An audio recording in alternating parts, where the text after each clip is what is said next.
Good evening friends, welcome back to my channel পৌলমিস daily canvas. আমি পৌলমি, আপনাদেরকে জানাই আমার নতুন আরেকটা ব্লগে অনেক অনেক অনেক স্বাগত। তো আপনারা সবাই কেমন আছেন? আশা করি সবাই ভালো আছেন, সুস্থ আছেন, আর যে যেখানে আছেন খুব খুব খুব ভালো আছেন। তো আজকে হচ্ছে 2 জানুয়ারি 2024। তো এটা এখন বলতে একটুখানি টাইম লাগবে, কারণ 2023ই বেরাবে। তো কালকের দিনটা সবাই কেমন কাটালেন একটু জানাবেন।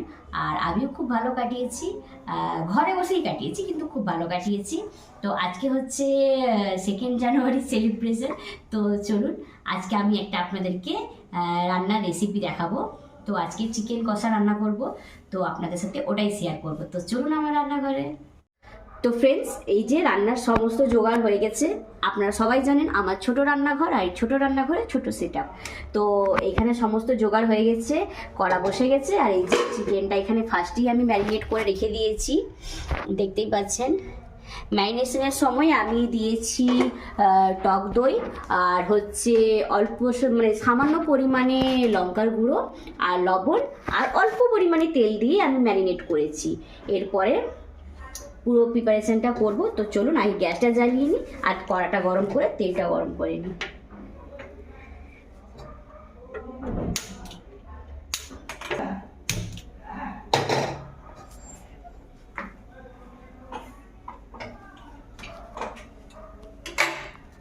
তো চলুন কড়াটা গরম করি, আর তার সাথে সাথে তেলটাও গরম করে নিই। গরম করে ফিরে আসছি।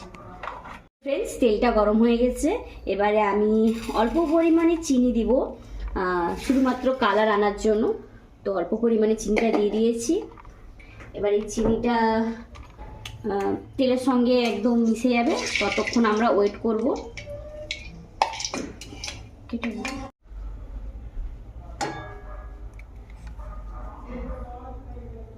তো ফ্রেন্ডস, এই যে দেখতে পাচ্ছেন চিনিটা এবারে একবারে গলে গেছে।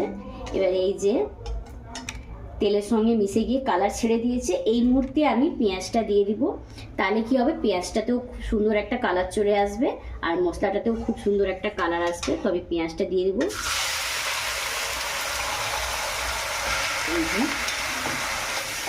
পেঁয়াজটা দিয়ে দিয়েছি। এবার পেঁয়াজটা ভাজা হবে। ঠিক আছে,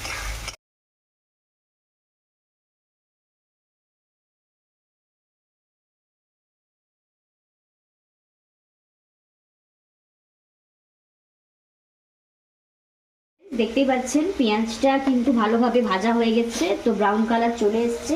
এরপরে আমি পেস্টটা দিয়ে দিব। এখানে আদা, রসুন আর সামান্য পরিমাণে পেঁয়াজ আছে, ওটাকে পেস্ট করা আছে, এইটা আমি এবারে এখানে দিয়ে দিব। এবারে এটাকে একটু কষাবো। এই সময় আমি অল্প একটু লবণ দেব। এখানে কিন্তু আমি খুব সামান্য পরিমাণে লবণ ব্যবহার করব, যেহেতু ম্যারিনেটের সময় লবণটা দেওয়া আছে। এবার এটাকে একটু ভালো করে কষিয়ে নেব। আর আজকের চিকেনে টমেটোর ব্যবহার হবে না, তো এটা একটু ভালোভাবে কষানো হবে। আর আজকে চিকেনে আমি টমেটো ব্যবহার করছি না, যেহেতু আমি টক দইয়ের ব্যবহার করছি। আর আরেকটা জিনিস, আজকে যে চিকেনটা করছি ওটা একটু ব্যাচেলার টাইপ চিকেন, তো তাতে আমি আলুটাকে আগের থেকে ভেজে রাখিনি। যেহেতু রাতের খাবার, তো তাই বেশি অয়েলি হয়ে যায় বলে আমি আলুটাকে ভেজে রাখিনি। আলুটাকে আমি চিকেন কষার সময় দিয়ে দিব, তাতে আলুটাও খুব সুন্দরভাবে কিন্তু সেদ্ধ হয়ে যাবে, আর টেস্টও কিন্তু সেই একই আসবে। তো চলুন আমি মশলাটাকে কষিয়ে নিই। তো পেঁয়াজ, আদা, রসুনটা একসাথে খুব ভালোভাবে কষানো হয়ে গেছে। তো এবারে হচ্ছে এক এক করে আমি গুঁড়ো মশলাগুলো দিয়ে দেবো। তো প্রথমে আমি একটু হলুদ গুঁড়ো দিয়ে দিব। ম্যারিনেটের সময় কিন্তু আমি হলুদ গুঁড়ো দিইনি।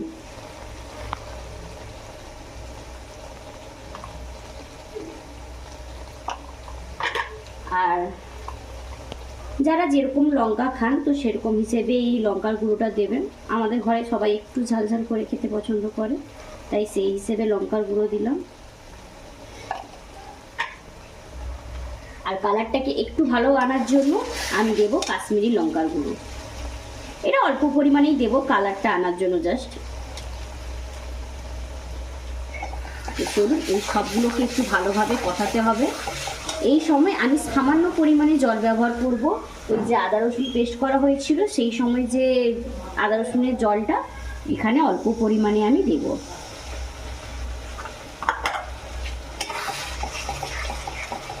আমি যা জল ব্যবহার করার এখনই করে ফেলেছি, আর কিন্তু গোটা চিকেনটাই কিন্তু কোনো জল ব্যবহার করা হবে না। তো এটাকে আমি খুব সুন্দরভাবে এখন কষাবো যতক্ষণ না পুরোপুরি তেল ছেড়ে যাচ্ছে মশলা থেকে।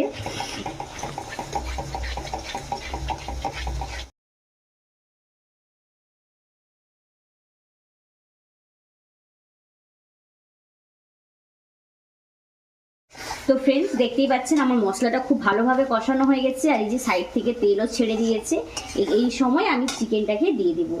তো আমি চিকেনটাকে আস্তে করে দিয়ে দিই।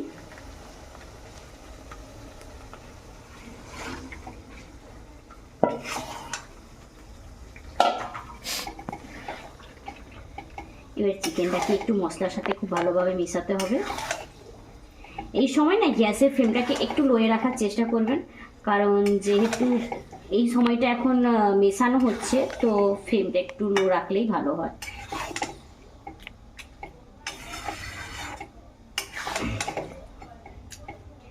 আমি কিন্তু ফার্স্টেই আলুটা দেবো না, আলুটা হচ্ছে চিকেনটা একটু কষানো হয়ে যাওয়ার পরে আলুটা দেবো। তো চলুন এখন, তো দেখতেই পাচ্ছেন চিকেনটা কষানো কিন্তু শুরু হয়ে গেছে, আর চিকেনটা কষাতে কষাতে চিকেন থেকে জলও ছেড়ে দিয়েছে।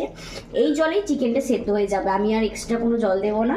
আর এখানে না আলুটাও অ্যাড করা হয়ে গেছে, তখন মানে ক্যামেরাটা অন করা হয়নি আর মানে দেওয়া হয়ে গেছে। তো আলুটাও অ্যাড করা হয়ে গেছে, এই দুটোই এখন একসাথে কষানো হবে। এই একদম জলটা যখন শুকনো হয়ে যাবে তখন হচ্ছে রান্নাটা আমার রেডি হয়ে যাবে। এখানে কিন্তু এক্সট্রা করে আর জল দেবো না, যেহেতু টক দই আছে ওই জলেই হয়ে যাবে এটা সিদ্ধ। তো চলুন। তো ফ্রেন্ডস দেখতেই পাচ্ছেন মাংসটা কিন্তু একবারে কষানো হয়ে গেছে, আর আমি কিন্তু এটাতে এতটুকুও জল দিইনি, মানে পুরোপুরি বিনা জলেই রান্না হয়েছে। এই মানে মাংস থেকে আর টক দই যেহেতু দিয়েছিলাম সেই থেকে যে জল ছেড়েছে তাতেই মাংসটা কিন্তু সেদ্ধ হয়ে গেছে।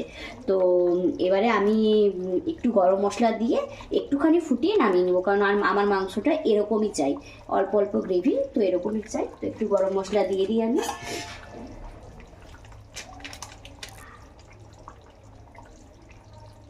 খুব সামান্য পরিমাণের গরম মশলাই দিচ্ছি, কারণ রাতের খাবার তো, তাই জন্য খুব সামান্য পরিমাণেই দিচ্ছি।